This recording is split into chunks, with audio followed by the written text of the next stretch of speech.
नमस्कार. 5 डिसेंबर 2025च्या आर्थिक घडामोडींच्या विश्लेषणात आपलं स्वागत. आजचं वर्तमानपत्र समोर ठेवल्यावर एक मोठी इंटरेस्टिंग गोष्ट लक्षात येते. असं वाटतंय की भारतीय अर्थव्यवस्था एकाच वेळी दोन वेगवेगळ्या कठा जगत आहे. एकीकडे जागतिक दबावामुळे निर्माण झालेली अनिश्चितता, बाजारातली चलबिचल, आणि दुसरीकडे देशांतर्गत असलेली प्रचंड ऊर्जा आणि महत्वाकांक्षा. काही कंपन्या विक्रमी कामगिरी करतायत, तर काही धोरणं थेट आपल्या जगण्यावर परिणाम करत आहेत. तुम्ही अगदी अचूक मुद्दा मांडलाय. ह्या दोन कथा म्हणजे वरवर पाहता वेगळ्या वाटतात, पण त्या एकमेकींमध्ये गुंतलेल्या आहेत. हो. आजच्या चर्चेचा उद्देश हाच आहे की या विखुरलेल्या बातम्यांमधले धागेदोरे जोडून हे समजून घेणं की या दोन्ही कथा एकमेकांना कुठे आणि कशात छेद देतात. बरोबर. जागतिक दबाव आणि देशांतर्गत ऊर्जा यांच्या या रस्सीखेचीतून नेमकं काय चित्र तयार होत आहे हे आज आपण उलगडूया. उत्तम. चला तर मग सुरुवात करूया त्या पहिल्या कथेपासून, म्हणजे जागतिक दबावाची. बाजाराची बातमी आहे की रुपया एका महिन्याच्या नीचांकी पातळीवर पोहोचला आहे आणि मथळा म्हणतोय क्रिसमस जिंगल नाही. म्हणजे वर्षाखेरीस जी एक सकारात्मकता किंवा उत्साहाचं वातावरण बाजारात अपेक्षित असतं ते कुठेतरी हरवलं आहे. यामागे काय कारणं आहेत? ख्रिसमस जिंगल नाही हे खूप समर्पक वर्णन आहे. कारण यामागे एक नाही तर 3 गोष्टी एकत्र काम करत आहेत. 3 गोष्टी? हो. पहिली जी दरवर्षी दिसते ती म्हणजे आयातदारांकडून डॉलरची वाढलेली मागणी. वर्ष संपताना कंपन्या आपली बिलं चुकवण्यासाठी डॉलर खरेदी करतात. त्यामुळे रुपयावर तात्पुरता दबाव येतो. पण यावर्षी त्याला इतर 2 कारणांची जोड मिळाली आहे. आणि ती 2 कारणं कोणती? दुसरा कारण म्हणजे अमेरिकेच्या अर्थव्यवस्थेचे मजबूत आकडे. बातमीत म्हटल्याप्रमाणे तिथे रोजगाराचे आकडे अपेक्षेपेक्षा चांगले आले आहेत. याचा अर्थ अमेरिकेची अर्थव्यवस्था अजूनही गरम आहे. अच्छा. त्यामुळे तिथली मध्यवर्ती बँक, फेडरल रिझर्व्ह व्याजदर लवकर कमी करेल अशी जी आशा होती ती आता मावळली आहे. आणि जेव्हा अमेरिकेत व्याजदर चढे राहतात तेव्हा गुंतवणूकदार डॉलरकडे आकर्षित होतात. यामुळे डॉलर मजबूत होतो आणि रुपयासारख्या चलनांवर दबाव वाढतो. अगदी. पण मग तिसरं कारण काय? रिझर्व्ह बँक तर हस्तक्षेप करतेच ना. हो, आणि तेच तिसरं कारण आहे. रिझर्व्ह बँक रुपयाला एका मर्यादेच्या खाली जाऊ नये म्हणून बाजारात डॉलर विकत आहे. पण यालाही मर्यादा आहेत. तुम्ही किती काळ आणि किती डॉलर विकणार?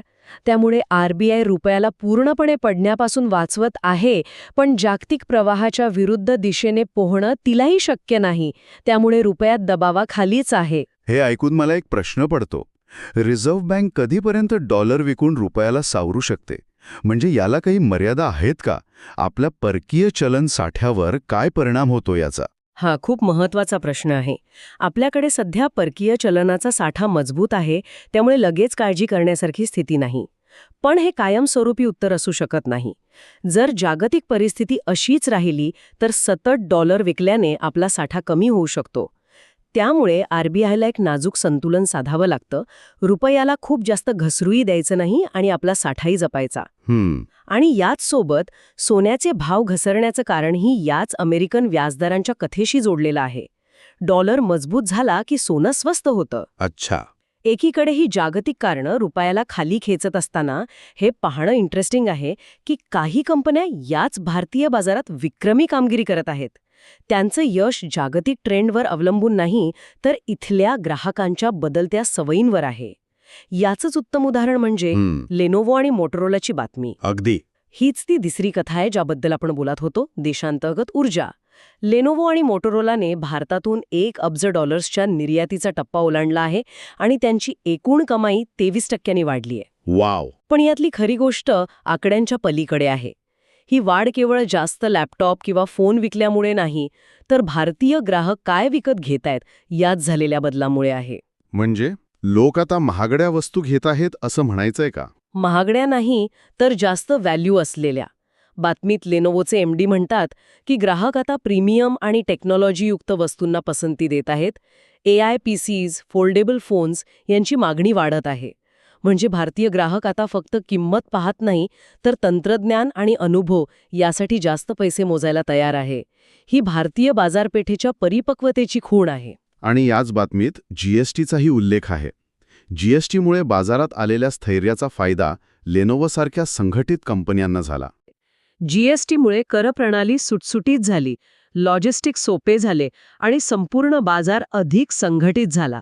याचा थेट फायदा अशा कंपन्यांना झाला ज्यांची पुरवठा साखळी मजबूत आहे. त्यामुळे लेनोव्होचं यश हे केवळ त्यांच्या उत्पादनांचं नाही, तर बदललेला भारतीय ग्राहक आणि बदललेली भारतीय करप्रणाली या दोघांचं मिळून आहे. तंत्रज्ञानाप्रमाणेच ऊर्जा क्षेत्रातही अशीच एक देशांतर्गत ऊर्जेची कथा दिसतीये. सुझलॉन 3 नवीन स्मार्ट ब्लेड कारखाने उभारणार आहे, तर दुसरीकडे जीविकेच्या एका जलविद्युत प्रकल्पासाठी अदानी, जिंदाल आणि वेदांतासारख्या कंपन्यांमध्ये अक्षरशः शर्यत लागलीय. या दोन्ही बातम्या ऊर्जा क्षेत्रातील दोन भिन्न पण तितक्याच महत्त्वाच्या ट्रेंड्स दाखवतात. सुझलॉनची बातमी भविष्याकडे पाहणारी आहे. ते फक्त पवनचक्कीची संख्या वाढवत नाहीये. तर स्मार्ट ब्लेड या नवीन तंत्रज्ञानात गुंतवणूक करत आहेत. हे ब्लेड्स कमी वाऱ्यातही जास्त वीज निर्माण करतात. हे भारताच्या स्वच्छ ऊर्जा आणि आत्मनिर्भर भारत या दोन्ही उद्दिष्टांना बळ देणारं पाऊल आहे. आणि जीविकेच्या प्रकल्पाची बातमी तिथे एवढी स्पर्धा का आहे? कारण ती मालमत्ता म्हणजे आजच्या अनिश्चित काळातली सोन्याची खाण आहे. या प्रकल्पाचं सर्वात मोठं आकर्षण म्हणजे त्याचा उत्तर प्रदेश सरकारसोबत असलेला 25 वर्षांचा वीज खरेदी करार, ज्याला PPA म्हणतो, म्हणजे पॉवर पर्चेज अग्रीमेंट. अच्छा, म्हणजे 25 वर्षांसाठी उत्पन्न निश्चित? अगदी. हे एखाद्या अशा घरासारखं आहे ज्याला 25 वर्षांसाठी भाडे करून नक्की ठरलेलं आहे आणि भाडंही निश्चित आहे. आजच्या काळात जिथे प्रत्येक गोष्ट अनिश्चित आहे, तिथे अशी स्थिर आणि खात्रीशीर परतावा देणारी मालमत्ता कोण विकत घेणार नाही? खरंय. म्हणजे एकीकडे सुझलॉन भविष्यातील तंत्रज्ञानावर डाव लावत आहे, तर दुसरीकडे मोठे गुंतवणूकदार वर्तमानातील स्थिर परतावा शोधत आहेत. याला जोडूनच रिलायन्स इंडस्ट्रीजला S&P कडून मिळालेलं A- रेटिंग पाहिलं पाहिजे, नाही का? अगदी. रिलायन्सची कथा ही या दोन्हीचं मिश्रण आहे. त्यांचं रेटिंग मजबूत आहे कारण त्यांचा पारंपरिक तेल आणि वायू व्यवसाय प्रचंड नफा कमावून देत आहे, जो त्यांना स्थिरता देतो. कमी कर्ज आणि मजबूत आर्थिक स्थितीमुळे गुंतवणूकदारांचा त्यांच्यावर विश्वास आहे. त्यामुळे सुझलॉन, अल्कनंदा प्रकल्प आणि रिलायन्स या तिन्ही बातम्या मिळून भारताच्या ऊर्जा क्षेत्राचं एक पूर्ण चित्र उभं करतात. भविष्याची तयारी, वर्तमानातील स्थैर्याचा शोध आणि या दोन्हीमध्ये संतुलन साधणारी एक मोठी कंपनी. मोठ्या कंपन्या स्थैर्य शोधत असताना काही धोरणात्मक बदल मात्र काही व्यक्तींसाठी अस्थिरता निर्माण करत आहेत असं दिसतंय. अमेरिकेने करनियमावलीत केलेल्या एका बदलाची बातमी आहे, जिचा परिणाम भारतातून काम करणाऱ्या काही उच्चपदस्थ अधिकाऱ्यांवर होणार आहे. हो, आणि ही बातमी जागतिकीकरण आणि वर्क फ्रॉम होमच्या काळात कर कायदे किती गुंतागुंतीचे होत आहेत याचं उत्तम उदाहरण आहे. ही बातमी RNOR म्हणजेच resident but not ordinarily resident दर्जा असलेल्या व्यक्तींशी संबंधित आहे. हे म्हणजे असे भारतीय नागरिक जे अनेक वर्ष परदेशात राहून भारतात परत आले आहेत आणि त्यांना काही काळासाठी करांमध्ये सवलत मिळते. पण आता या सवलतीचं काय झालं? अमेरिकेच्या कर विभागाने म्हणजे IRSने भारत-अमेरिका करारातील काही नियमांचा अर्थ नव्याने स्पष्ट केला आहे. त्यानुसार अशा RNOR व्यक्तींना अमेरिकन कंपन्यांकडून मिळणाऱ्या डिव्हिडंड आणि व्याजावर आता जास्त कर भरावा लागेल. जो कर आधी 10 ते 15% होता, तो आता थेट 30% जाऊ शकतो. म्हणजे थेट दुप्पट कर. पण अमेरिका अचानक आता हे स्पष्टीकरण का देत आहे? कारण जगभरातील देश आता हे सुनिश्चित करत आहेत की वर्क फ्रॉम होम किंवा वर्क फ्रॉम एनिवेअर मॉडेलचा वापर करून कोणी कर चुकवू नये. कोविडनंतर अनेक उच्चपदस्थ अधिकारी भारतात राहून परदेशी कंपन्यांसाठी काम करत आहेत. त्यामुळे जुन्या कर करारांचे अर्थ या नवीन वास्तवानुसार लावले जात आहेत.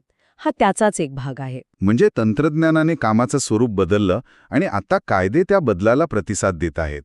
या उच्चभ्रू करांच्या बातमीपासून थेट सामान्य माणसाच्या बँकिंगकडे येऊया.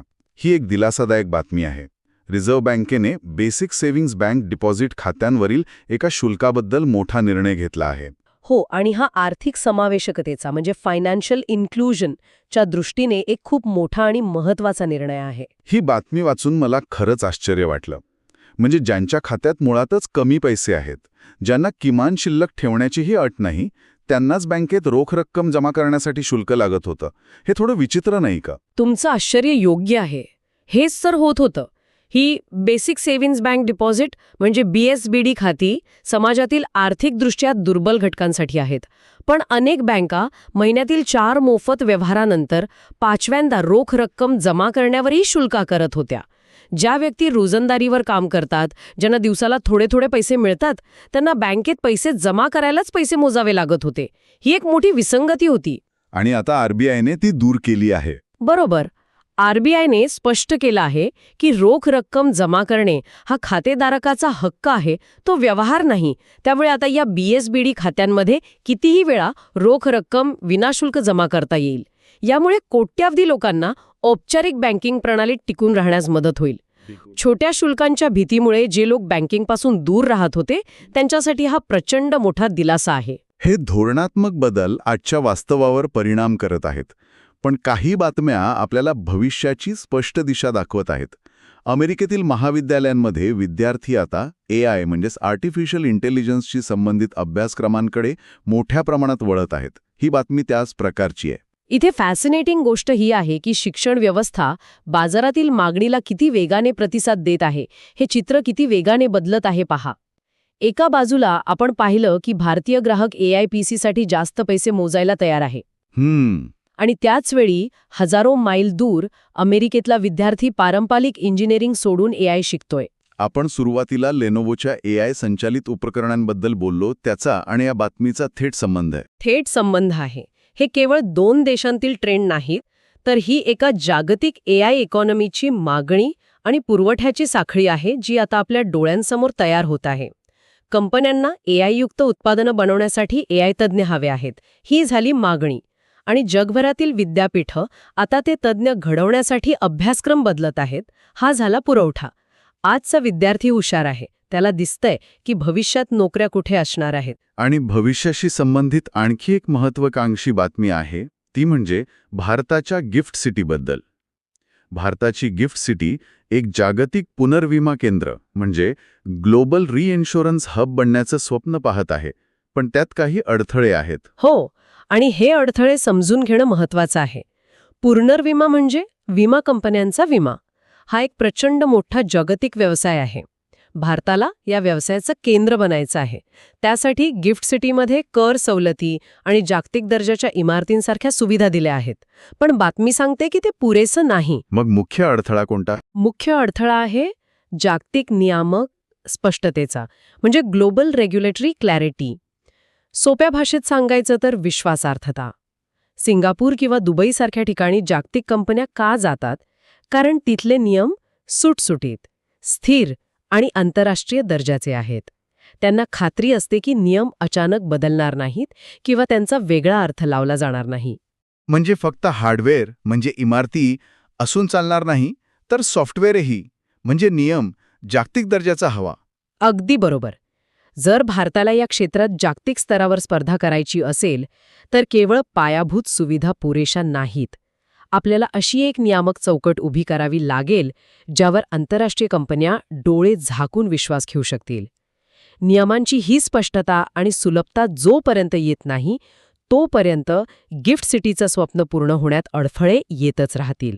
तर आजच्या या चर्चेतून आपण पुन्हा एकदा त्या 2 कथांपर्यंत येऊन पोचलो आहोत. एकीकडे रुपया आणि जागतिक कर नियमांसारखे बाह्य दबाव आहेत, पण दुसरीकडे लेनोव्हो, सुझलॉन, AI शिक्षण आणि आर्थिक समावेशकतेसारखी प्रचंड मोठी देशांतर्गत ऊर्जा आहे, जी अर्थव्यवस्थेला पुढे ढकलत आहे. या दोन्ही कथांमधील संतुलनच भारताची पुढची दिशा ठरवेल. अगदी अचूक सारांश आहे. प्रत्येक बातमी, मग ती बाजाराची असो, कंपनीची असो किंवा धोरणांची, ती या 2 कथांमधल्या कोणत्या तरी एका बाजूला उभी आहे आणि दुसरीवर परिणाम करत आहे. आणि जाता जाता आमच्या श्रोत्यांसाठी आजचा विचार करण्यासारखा प्रश्न काय असेल? आज आपण नवीकरणीय ऊर्जेवरचा भर म्हणजे सुझलॉन पाहिलं आणि दुसरीकडे पारंपरिक ऊर्जेतून मजबूत कमाई करणाऱ्या रिलायन्स सारख्या कंपनीचं रेटिंगही वाढलेलं पाहिलं.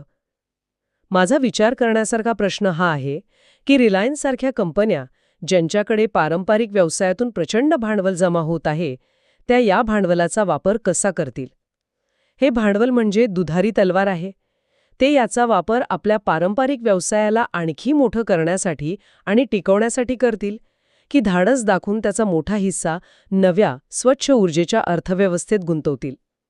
येणाऱ्या दशकात या कंपन्या आपल्या पैशाने भूतकाळाला निधी देणार की भविष्याला, हे पाहणं भारताच्या आर्थिक आणि पर्यावरणीय भविष्यासाठी निर्णायक ठरेल.